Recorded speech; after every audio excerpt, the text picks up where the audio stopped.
Hello guys, अब लागेको आज चाहिँ नुवाकोटको राइडमा होइन। अब के कस्तो हुन्छ हेर्दै जाउँ, के कस्तो लाग्छ, कस्तो हुन्छ राइड देखाउँदै जान्छु। स्टार्ट।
गाइज अब बाइक राखेर फाइनली अब हामी यता आयौँ। अब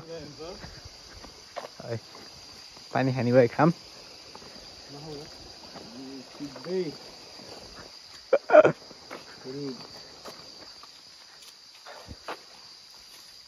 अब लगभग 1 किलोमिटर जति हिँड्न पर्ने रहेछ झरनामा जान चाहिँ। Let's go. यस्तो घाम छ तर पनि स्टामिना छ। यहाँ सबैभन्दा चाँडो हिँड्ने सक्षम दाइ हो क्या। सबसे धेरै हिँड्न सक्ने रफ्तारमा हिँड्ने सक्षम दाइ हो। त्यो त सक्षम दाइ ढिलो भनेको ठाउँमा म यति बजी आउँछु भनेर नआउने मात्र रहेछ क्या।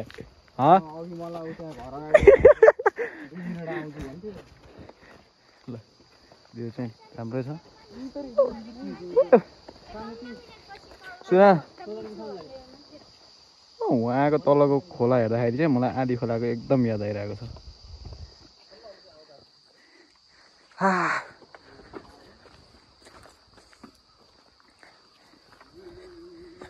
हावा छ।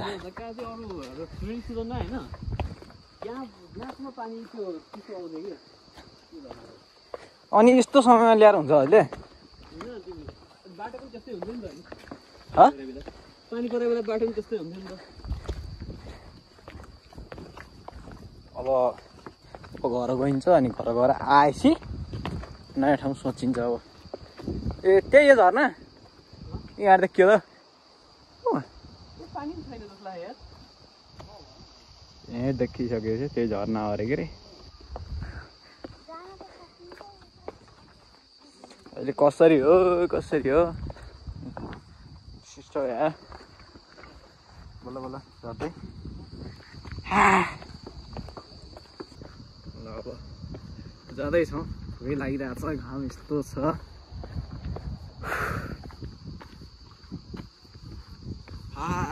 चेसको ब्याग बोकेर हिँडेकै छौँ कुदेकै छौँ होइन अब हेरौँ के कस्तो हुन्छ बाइक राइडको चाहिँ साउन्ड बिना भयो नि गोप्रोमा चाहिँ खिचेको छु के कस्तो आएको छ त पनि घर घर चेक गर्न छु ल अगाडिकै भ्यू हेरौँ त जाउँ अब त्यो सल्लाहमा यस्तो चिप्लिन्छ नि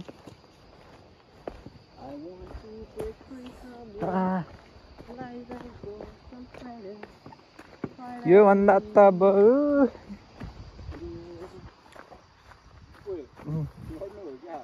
नयाँ जुत्ता लाएर मुन्टिने होइन है त्यहाँ सक्छन् दाइ नयाँ जुत्ता लाएर मुन्टिने होइन है त्यहाँ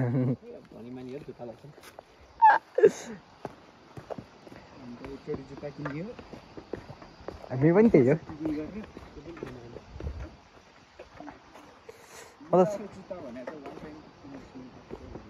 यस्तो फेरि त डेली युजको लागि डेली युज गर्ने मान्छेलाई फेरि त झ्याउनु पर्छ एउटा किनेर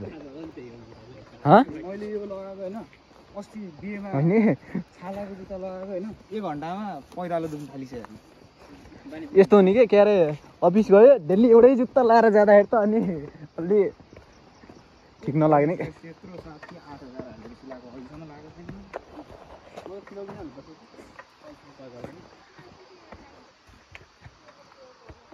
हाम्रो त यत्रो 7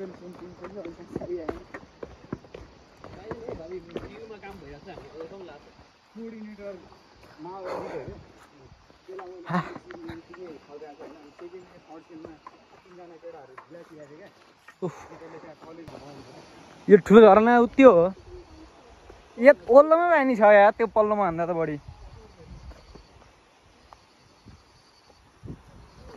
ओल्लो बेस्ट छ यार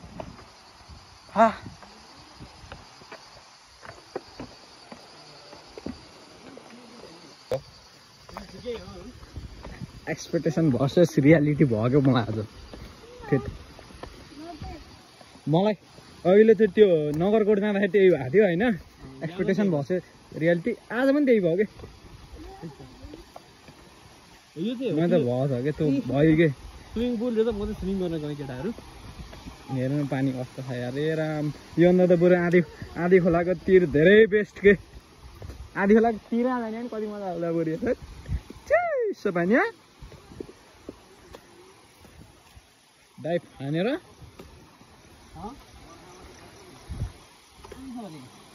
बर्खा आउँदा होला नि बर्खा त यतैसम्म आउला नि